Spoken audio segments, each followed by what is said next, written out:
आपल्याला सगळ्यांना माहितीच आहे, जनगणनेचा पहिला टप्पा घरगणना यादी हा महाराष्ट्रामध्ये 1 मे 2026 पासून ते 14 जून 2026 पर्यंत चालणार आहे। त्याच्यामध्ये परत 1 मे ते 15 मे या कालावधीमध्ये सेल्फ इन्युमरेशन म्हणजेच स्वगणनेचा पर्याय जनगणना आयोगाने आपल्याला उपलब्ध करून दिलेला आहे। त्याकरता 1 मे पासून 15 मे पर्यंत ज्यांना ज्यांना शक्य आहे अशा सर्व नागरिकांनी, कुटुंब प्रमुखांनी, कुटुंबातल्या तंत्रस्नेही मुलांनी आपल्या कुटुंबाची स्वगणना करावी असं मी तुम्हाला आवाहन करतो। त्याकरता या ठिकाणी दिलेला जो वेब ॲड्रेस आहे त्याचा आपण वापर करावा आणि आपण त्याच्यावर जाऊन स्वगणना करावी। ही स्वगणना केल्यानंतर आपल्याला एक एसी आयडी येईल, तो आयडी जपून ठेवावा आणि आपल्या घरी जेव्हा 16 मे ते 14 जून या कालावधीमध्ये प्रगणक येतील तेव्हा त्यांच्याकडे द्यावा।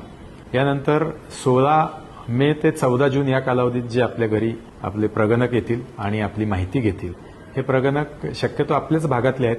आपल्या गावातील शिक्षक असतील, आपल्या शेजारच्या गावातले शिक्षक असतील अथवा अन्य विभागातले अधिकारी कर्मचारी असतील, हे आपले परिचयाचे असतील आणि त्यांचा जर परिचय नसेल तरी देखील त्यांचं ओळखपत्र आपण पाहावं। आपली माहिती ही अन्य कोणालाही खाजगी व्यक्तीला देऊ नये। या संपूर्ण प्रक्रियेमध्ये कोल्हापूर जिल्हावासियांनी अत्यंत मनापासून या राष्ट्रीय कर्तव्यासाठी सहकार्य करावं असं मी जिल्हा प्रशासनाच्या वतीनं आपल्या सर्वांना आवाहन करतो।